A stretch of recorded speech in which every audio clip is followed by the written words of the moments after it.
I like to learn how to Cool. pub because they're such good pummers. Yeah, pubs and sick. Anyway, we're going to move on to Yeah, let's go back to the news recap. Sorry. the news. A police officer has been shot in a Texas campus shooting. The student shot. Sorry, bleh. A police officer has been shot in a Texas campus shooting. The student shot dead the police officer at the campus police station located at Texas Tech University, briefly forcing the campus into lockdown. Police then apprehended the 19-year-old student and moved the suspect back to campus police station for further questioning. Angelina Jolie and Gwyneth Paltrow have joined the long list of women accusing film producer Harvey Weinstein of sexual assault and misconduct. A rock was thrown at the Australian cricket team bus in India this morning after the match. The rock was powerful enough to smash a window and go flying into the bus. Thankfully, no one was injured. Awesome. It is the second time in 5 weeks. Sorry. No, you're fine. I like sport. It is the second time in 5 weeks the Australian cricket team has had this happen when touring overseas after touring Bangladesh last month. Yeah, Jacob, you really like sport. I love sport. Just like taking all my inserts. And do you even sport, winning that. In AFL trade news, Essendon has found out that they will need to give up more if they want to acquire Jake Stringer, Devon Smith and Adam Saad this trade period. The Bombers are looking at sending Travis Collier to WA club for a more valuable draft pick to use in its other deals. Notorious sports scientist Stephen Dank, who was at the centre of the Essendon Football Club's doping scandal, has been declared bankrupt. Wow. Okay. All right. That's a bit of a switch, Cool. isn't it? In weather, it's a top of 24 and get low with a low of 9. Nice. This is the 10 Express.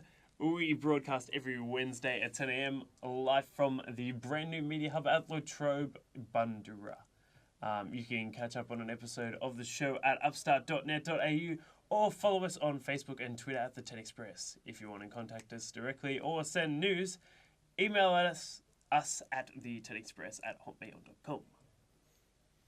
Do you know, actually, Jared? What? I went to high school with Jake Stringer. Really? Yeah. Oh, interesting. I knew him for a fair while. He was a nice guy. That's cool. Yeah. That's cool. So we're actually going to go into our second feature story at the moment on Anzac Day. Oh, Anzac how Day? exciting. We'll take a look at a story developed by our tech man Jake on his video on Anzac Day and our RSLs across Melbourne. Many RSLs remain profitable and some even have had to relocate or permanently close their doors due to lack of business.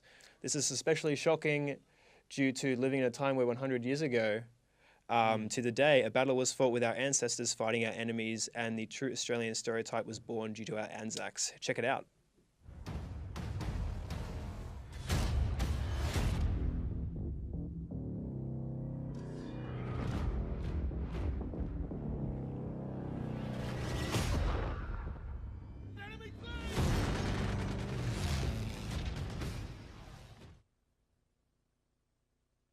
Seems a little excessive, doesn't it? The true World War I saw mud, shell casings, and more bloodshed between foes than any battle preceding it. It also saw the birth of the Anzacs, Australian and New Zealander men fighting valiantly and forever cementing the reputation that we, from the land down under, can handle anything.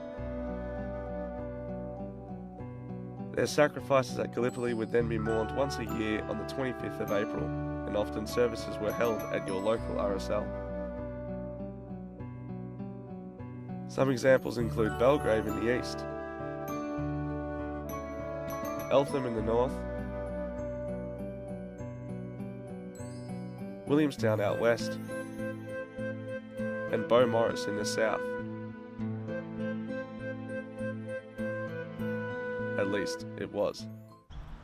The RSL in your community has now become more of a staple, but the unfortunate truth is that many, like the once booming Beaumaris RSL, have been demolished and often left just like this. Some RSL sites are now comparable to battlefields over in the Western Front 100 years ago.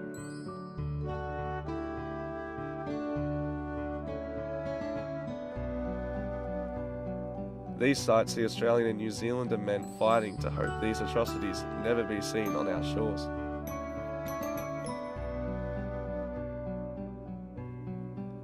However, late April this year, the Ivanhoe RSL burst into flames in the early hours of the morning.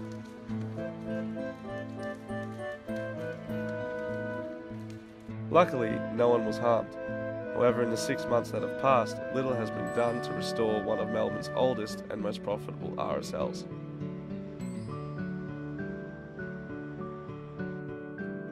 Inside we see immediate dangers cleared, like most roofs gone, but overhanging timbers, loose wires and holey floors remain.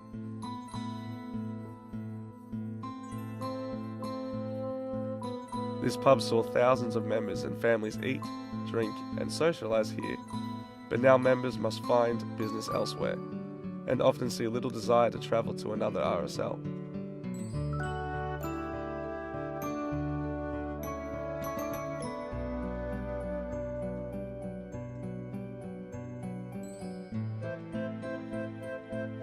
For a can-do nation, we seem to not be up for this challenge.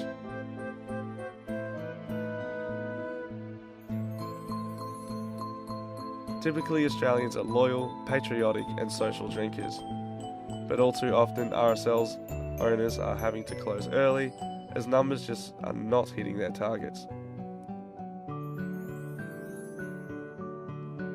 RSLs provide a unique insight to hardships during the war, with memorabilia and antiques being on display for the public to see. Some items cannot be found anywhere else in the world. Loyal patrons and youths are still doing their part, but the ways things are going, your RSL may be relocated, or worse, closed down to make way for more commission apartments in your neighbourhood. Let's not let our Anzacs go forgotten. Lest